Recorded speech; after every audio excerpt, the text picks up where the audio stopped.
Samples की जांच की जा चुकी है। 11,939 एक्टिव केसेस में से 4,666 होम आइसोलेशन में हैं, अर्थात अपने घर पर रहकर ही स्वास्थ्य लाभ कर रहे हैं, और 1,245 निजी चिकित्सालयों में अपना इलाज करवा रहे हैं। बाकी के सभी एक्टिव इन्फेक्शन के केसेस वाले मरीज हमारे शासकीय व्यवस्था L1, L2, L3 के अस्पतालों में निःशुल्क इलाज करवा रहे हैं। अब तक 3,44,868 लोगों ने होम आइसोलेशन का विकल्प चुना है और इनमें से 3,40,202 अपनी अवधि भी पूर्ण करके डिस्चार्ज हो चुके हैं। ई-संजीवनी पोर्टल का प्रदेशवासी लगातार इस्तेमाल कर रहे हैं और संक्रमण के काल में वो घर बैठे डॉक्टरों से परामर्श प्राप्त कर रहे हैं। अब तक कुल मिलाकर के 3,54,742 व्यक्ति ई-संजीवनी पोर्टल का अपने प्रदेश में उपयोग कर चुके हैं और कल 4,705 लोगों ने ई-संजीवनी पोर्टल पर टेली कंसल्टेशन किया और वीडियो कॉलिंग के माध्यम से डॉक्टरों से चिकित्सकीय परामर्श प्राप्त किया। सर्विलांस की कार्रवाई हम निरंतर कर रहे हैं, ये देखते हुए कि संक्रमण कम हुआ है लेकिन समाप्त नहीं हुआ है और अभी इसमें समय लगेगा। सर्विलांस की कार्रवाई लगातार हो रही है और लगातार हमारी टीमें कॉन्टैक्ट ट्रेसिंग का कार्य कर रही हैं, एक्टिव केस फाइंडिंग का कार्य कर रही हैं और अब तक हम 1,81,154 इलाकों में 5,03,064 टीम दिवस के माध्यम से 3,11,13,440 घरों का सर्विलांस कर चुके हैं और इनमें रहने वाले लोगों की संख्या 15,12,80,463 है। तो 15,12,00,000 से ज्यादा लोगों को सर्विलांस में लिया गया है, इनसे संपर्क किया गया है, इनका हालचाल पूछा गया है और जहां भी कहीं लक्षण दिखाई पड़े हैं उनकी सैंपलिंग करवा करके टेस्टिंग करवाई गई है।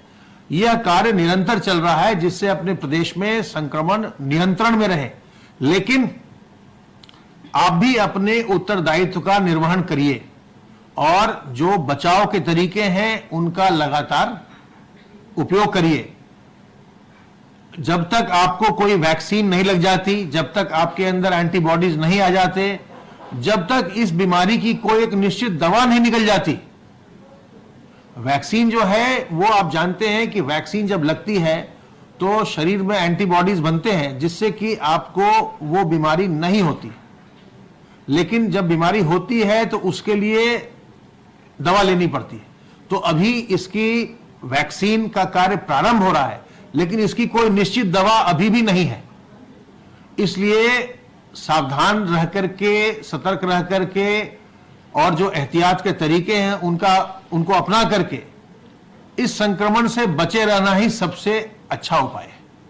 इस संक्रमण से बचे रहिए। अगर आप बचेंगे संक्रमण से, आपको संक्रमण नहीं होगा, तो जो लोग आपके संपर्क में आते हैं, आपके परिवारीजन हैं, आपके मित्र हैं, आपके और परिचित लोग हैं, उनको भी आपसे संक्रमण नहीं होगा। और खास करके हमको ध्यान रखना है अपने बड़े बुजुर्गों का। बड़े बुजुर्गों का ध्यान इसलिए भी रखना है कि उनका जो संक्रमण में संक्रमित लोगों में जो प्रतिशत है वो धीरे धीरे लगातार बढ़ रहा है। जब 3-4 महीने पहले हम लोग बात करते थे तो उस समय इनका हिस्सा, इनका जो हिस्सेदारी थी इनकी, वो 8% के आसपास चलती थी। अब 60 साल से अधिक उम्र के लोगों की हिस्सेदारी कुल संक्रमित लोगों में से 10.72% हो गई है। तो हमें ध्यान रखना है अपने बुजुर्गों का कि वो संक्रमित ना होने पाए और जो लोग पहले से बीमार या कमजोर हैं या गर्भवती महिलाएं हैं या छोटे बच्चे हैं, इनको संक्रमण से बचाए रखना है।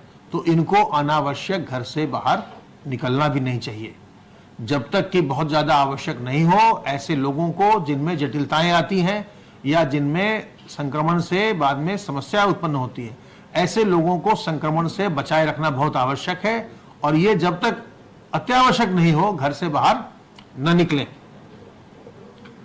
10 जनवरी से मुख्यमंत्री आरोग्य मेला प्रारंभ हो रहा है और जो प्रदेश के हमारे जितने भी पीएचसी हैं उन सब पर ये मेले लगेंगे। इसके अलावे आप जानते हैं कि कल हम लोगों ने पूरे प्रदेश में कोविड वैक्सीनेशन का ड्राई रन किया था। उस ड्राई रन में हर जिले में 6-6 केंद्र पर पूर्वाभ्यास किया गया। 3 केंद्र शहरी क्षेत्र के लिए गए और 3 केंद्र ग्रामीण क्षेत्र के लिए गए। अब हम 11 जनवरी को दूसरा और फाइनल ड्राई रन करेंगे और इसमें जो पहले चरण में जिसमें कि हेल्थ केयर वर्कर्स को वैक्सीनेशन होना है उसके लिए लगभग पूरे प्रदेश में 1500 केंद्र बनाए गए हैं। 1500 जगहों पर यह वैक्सीनेशन का कार्य होना है। तो ये जो ड्राई रन होगा 11 तारीख को, उसमें इस बार सभी जनपदों में ये जो पूरे लगभग 1500 केंद्र हैं उन सभी 1500 केंद्र पर यह ड्राई रन होगा। ये बहुत ही बड़े स्तर पर होगा ताकि जो हमारा वास्तविक कार्य होने वाला है तो हर एक केंद्र पर सारी व्यवस्थाओं को एक बार देख लिया जाए कि सारी व्यवस्थाएं चाक चौबंद हैं और हमारा जो स्टाफ है उस कार्य को करने के लिए पूरी तरह से तैयार है। जब तक कि हमारे सामने कोई निश्चित दवा इसकी नहीं आ रही है, आपको वैक्सीनेशन नहीं हो रहा है, तब तक अपने हाथ को साबुन पानी से साफ करते रहिए। अपने मुंह और नाक को मास्क, गमछे, रुमाल, दुपट्टे से ढककर रखिए ताकि आप संक्रमित न हो। और इसके अलावे लोगों से 2 गज की दूरी बनाए रखिए। 2 गज की दूरी और मास्क है जरूरी। तो अगर आप इसका पालन करेंगे तो संक्रमित नहीं होंगे, दूसरों को भी बचाएंगे। सावधान रहिए, सतर्क रहिए, संक्रमण से बचे रहिए, स्वस्थ रहिए और प्रसन्न रहिए।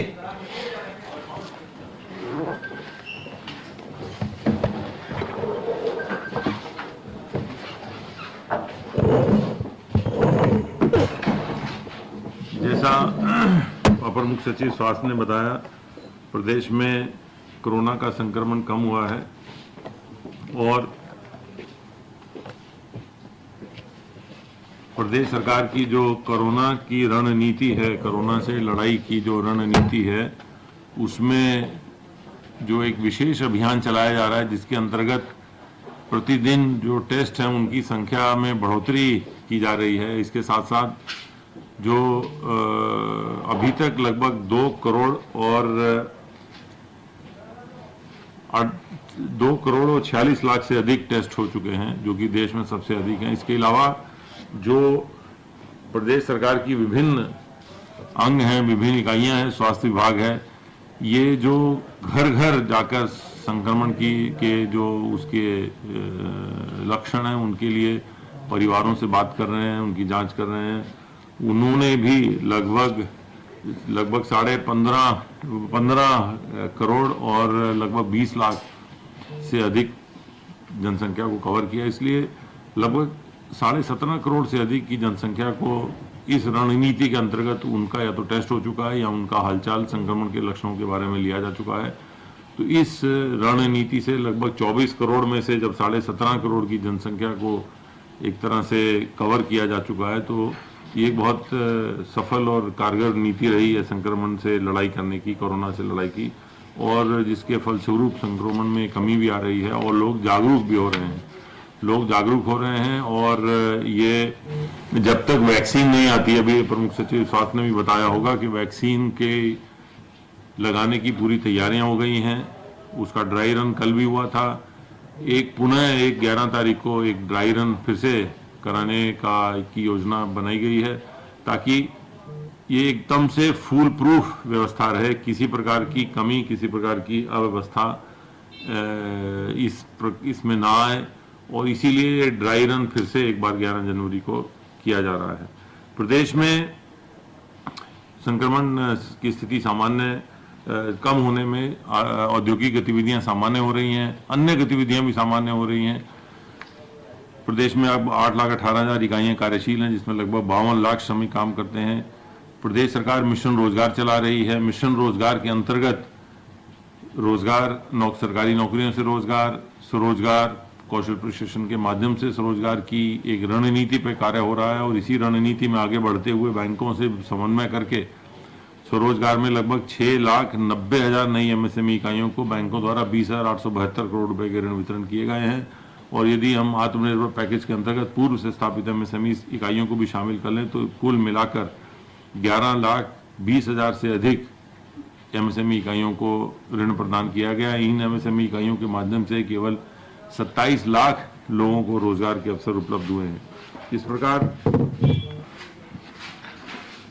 इस प्रकार ये विशेष अभियान चलाया जा रहा है। एक और जानकारी ये मुझे आपको देनी थी कि माननीय मुख्यमंत्री जी ने जो मुरादनगर की गाजियाबाद की घटना है उसको संज्ञान में लिया है और उसकी एडीजी से विस्तृत रिपोर्ट भी मांगी है और उसमें जांच जो है ईओडब्ल्यू को देने का निर्णय लिया गया है। वो पूरी प्रकरण की निर्माण की और जो उसकी जांच है वो ईओडब्ल्यू की एसआईटी करेगी, जो कि विशेष टीम पूरी प्रकरण की जांच करेगी कि इस पूरे प्रकरण में कहां कहां लैप्स हुए हैं। तो दूसरा, माननीय मुख्यमंत्री जी ने बदायूं की भी घटना का संज्ञान लिया है और उसमें उन्होंने इस संबंध में एडीजी से रिपोर्ट मांगी है और उसके लिए निर्देशित भी किया है कि यदि इस प्रकरण में एसटीएफ को भी लगाना हो तो एसटीएफ को भी इसमें लगाकर शीघ्र जो है पूरी जो घटना है उसकी तफ्तीश की जाए, उसकी जांच की जाए और त्वरित कार्रवाई की जाए। और उन्होंने ये भी निर्देश दिया है कि जो भी इस घटना के दोषी हैं उनको कड़ी से कड़ी उन्हें सजा दिलाने का प्रयास किया जाए। जल्दी उसका ट्रायल कंप्लीट कराने का भी उनको दाखिल करके चार्जशीट जल्दी किया जाए। सारी पूरी प्रक्रिया जल्दी की जाए ताकि एक शीघ्र इसमें त्वरित और कड़ी कार्रवाई इस प्रकरण में हो। प्रदेश सरकार किसानों के हित के लिए कृत संकल्प है और किसानों से को न्यूनतम समर्थन मूल्य प्राप्त हो, किसानों को जो प्रदेश सरकार द्वारा या केंद्र द्वारा चलाई जा रही योजनाएं उनका लाभ अधिक से अधिक प्राप्त हो।